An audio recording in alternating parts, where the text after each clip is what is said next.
Nous continuons ce module avec les études de type analytique. Et donc si on reprend bien sûr la photographie de l'ensemble des types d'études à notre disposition, nous sommes bien maintenant dans les études d'observation qui sont absolument analytiques. Et dans les études d'observation analytique, on a les études de cohorte, prospectives ou rétrospectives, et les études cas témoins qui sont rétrospectives. Alors je vous propose d'analyser ensemble ces deux types de design étiologique ou analytique. La première, ce sont les études de cohorte. Alors les études de cohorte, on part d'une population et dans cette population, on tire un échantillon. Et cet échantillon est exempt de la maladie. Et dans cet échantillon, on va diviser les personnes en deux catégories, puisqu'ils sont tous non malades. On aura des exposés et des non exposés.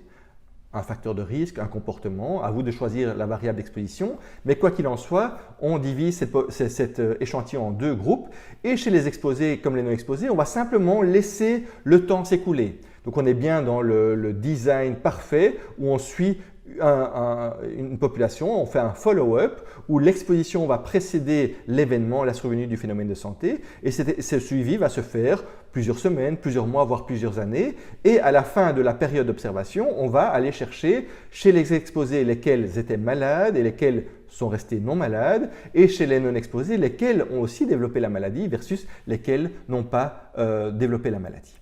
Et donc on est bien dans un design épidémiologique dans lequel on surveille la population dans le sens de la causalité. On part bien d'un facteur d'exposition versus un groupe non exposé et après un certain temps, on va chercher la survenue de l'effet de la maladie. Le choix des sujets pour une étude de cohorte est un peu compliqué puisqu'il faut absolument prendre au départ des sujets à risque de développer la maladie, mais toutes ces personnes sont indemnes de la maladie au début du suivi. Et donc, les sujets sont des groupes des exposés soumis aux facteurs de risque, des non exposés, et ces populations doivent être le plus similaires par rapport aux autres variables. La catégorie d'âge, la répartition homme-femme, etc. Donc, ils doivent se ressembler le plus possible, excepté pour la variable d'exposition.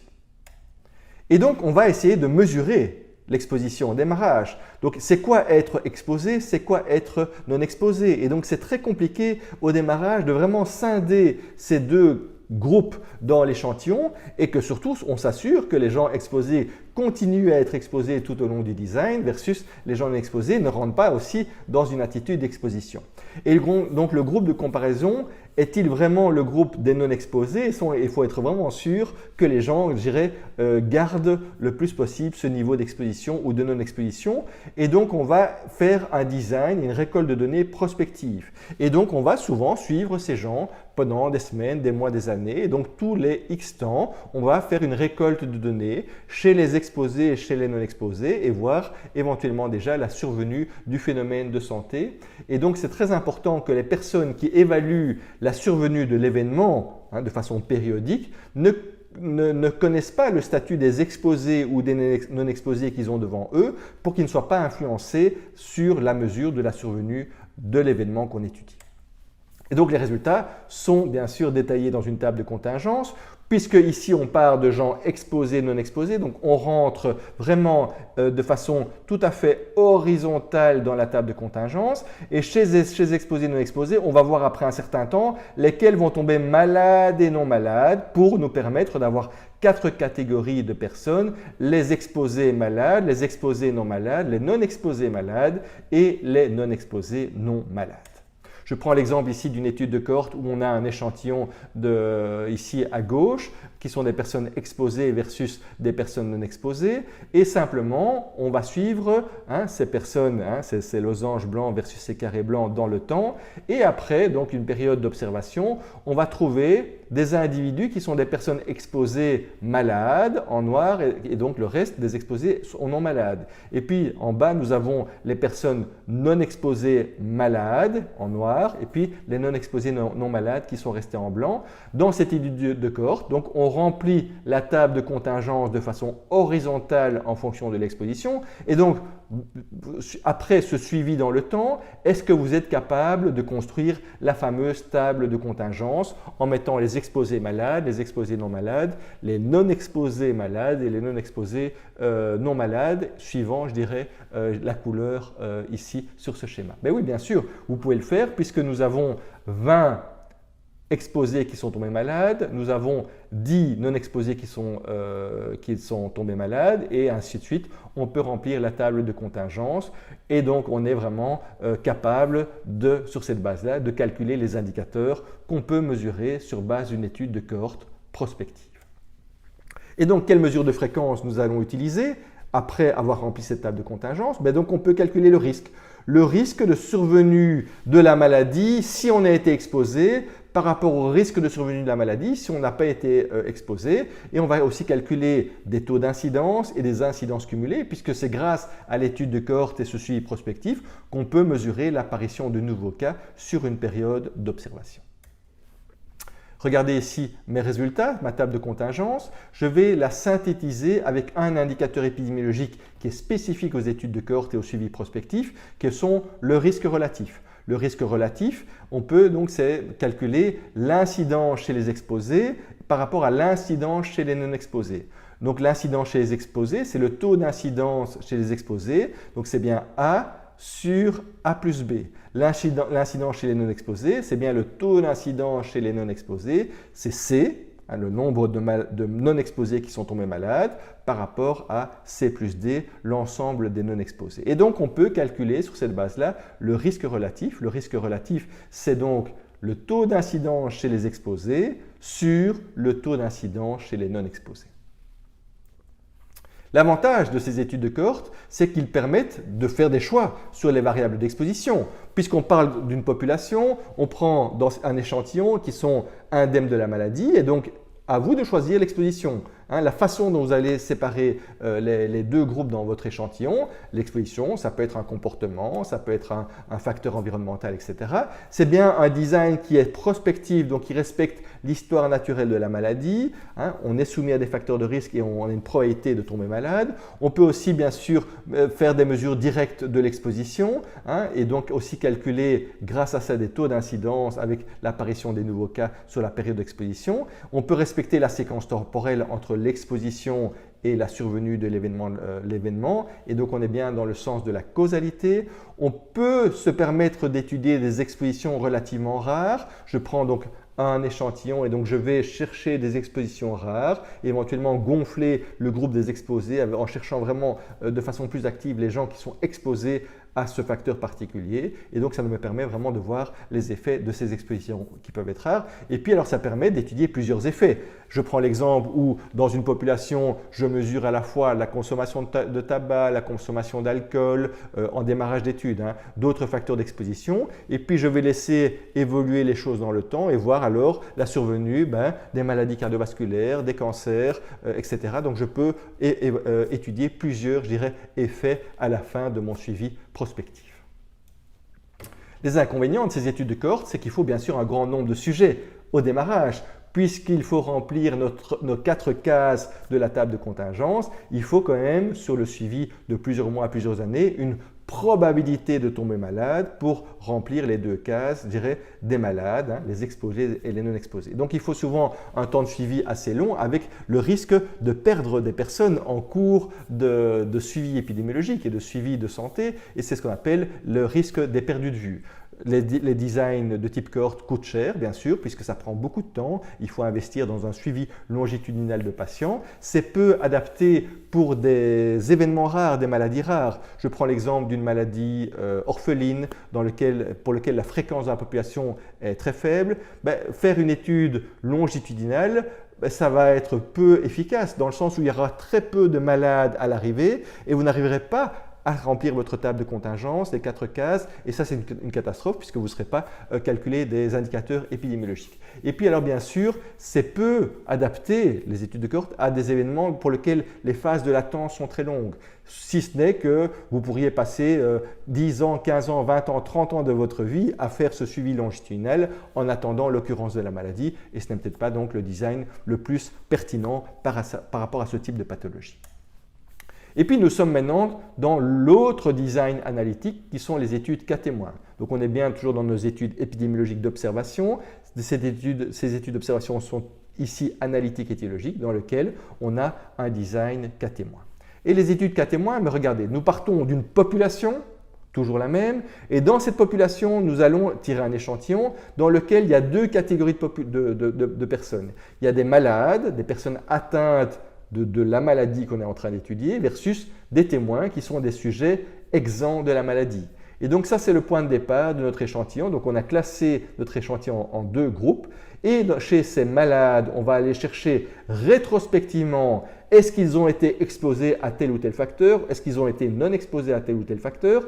Et chez les témoins, on va faire la même démarche. Rétrospectivement, on va leur demander, est-ce que vous avez été exposés à ces mêmes facteurs versus non exposés? Et on va donc aller comme ça, à l'inverse de la redirection du temps, à partir de l'effet, on va remonter l'exposition en étant rétrospectif, en demandant aux gens qu'est-ce qui s'est passé avant que vous tombiez malade en termes d'exposition.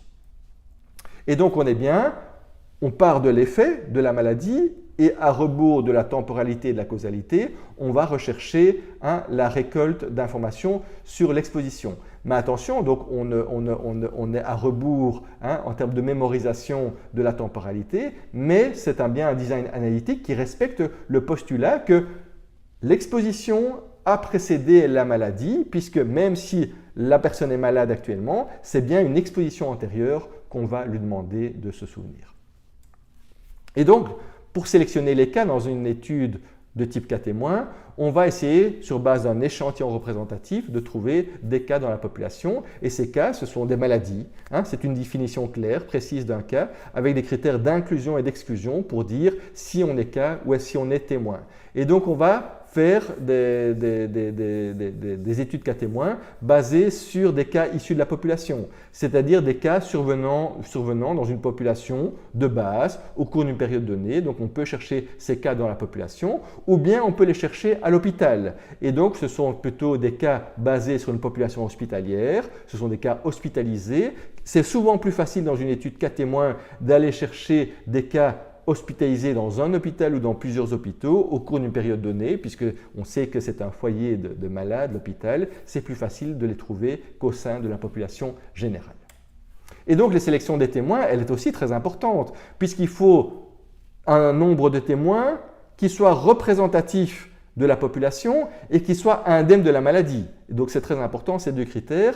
Et donc, le choix des témoins ne peut pas être influencé par la situation à l'égard de l'exposition. C'est très important. Lorsque vous allez choisir vos malades et vos non-malades, vous ne devez pas du tout tenir compte déjà de leur niveau d'exposition aux facteurs que vous étudiez rétrospectivement, parce que ça pourrait tout à fait biaiser le choix de vos témoins. Donc attention, ne rien poser comme question sur les facteurs d'exposition que vous voulez étudier dans votre étude. Et le témoin est donc un sujet qui aurait pu être un cas s'il avait été atteint de la maladie. Donc le témoin, de nouveau, il doit ressembler le plus possible au malade, excepté pour son statut maladie. Donc ça doit être des groupes qui se ressemblent en termes de catégorie d'âge, de catégorie de sexe, de catégorie socio-professionnelle, etc. Et bien sûr, ils se ressemblent le plus possible, excepté pour la survenue du phénomène de santé.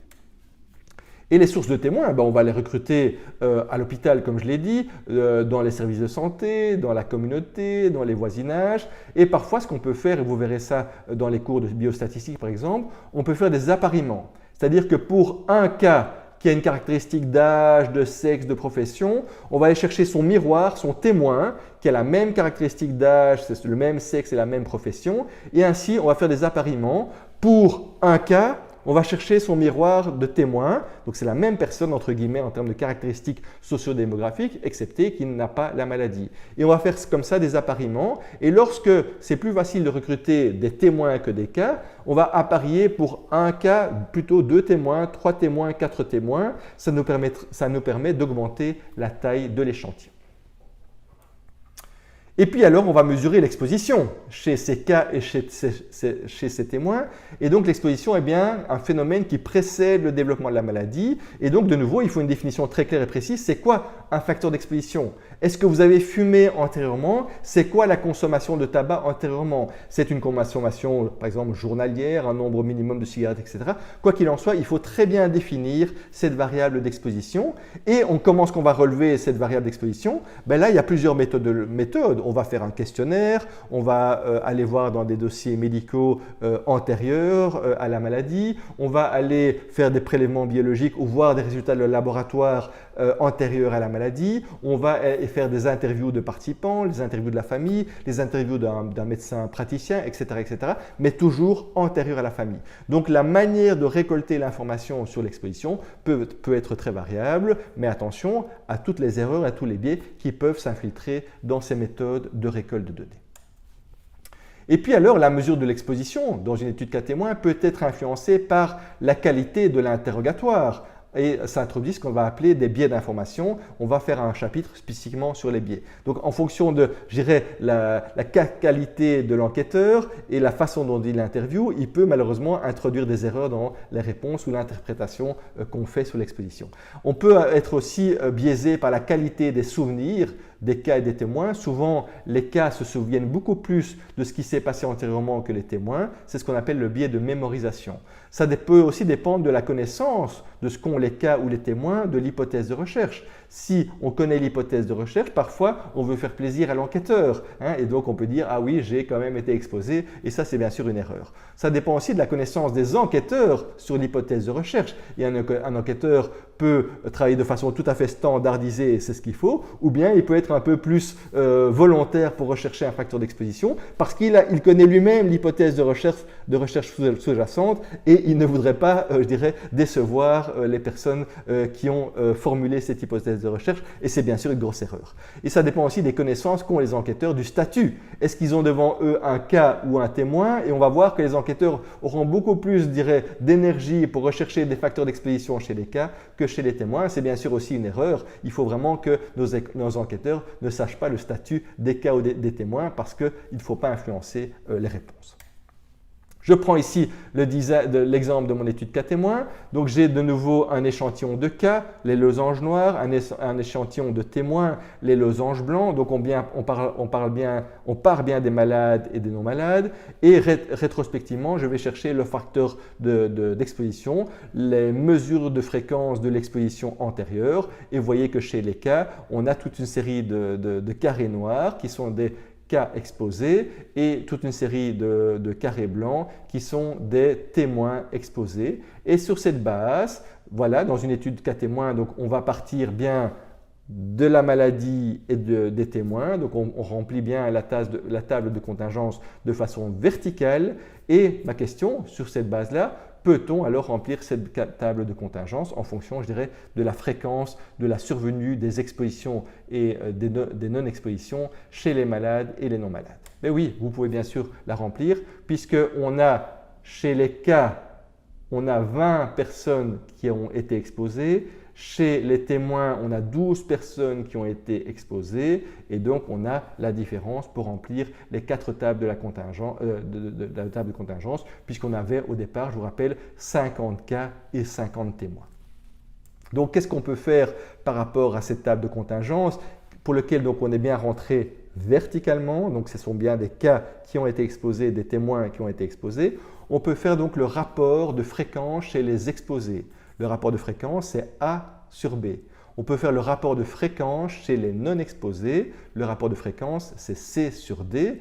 Et donc, dans une étude cas témoin, la mesure d'association épidémiologique qu'on va mesurer, c'est bien le rapport de cote, ou qu'on appelle aussi le odds ratio. Le rapport de cote, c'est bien le rapport de fréquence chez les exposés sur le rapport de fréquence chez les non-exposés. Et on peut alors simplifier la formule en disant c'est, et de façon diagonale, A fois D, vous voyez ici, A fois D sur B fois C. Ça permet rapidement de calculer ce rapport de cote ou ce odds ratio. Donc on est en train simplement dans une étude cas témoin de comparer la fréquence d'exposition chez les malades et chez les non-malades. Voilà ce qui termine cette partie sur les études analytiques de type cohorte cas témoin. Il nous reste encore une petite séquence dans le cadre de ce module pour avoir un regard critique sur ce type d'études et alors faire quelques exercices.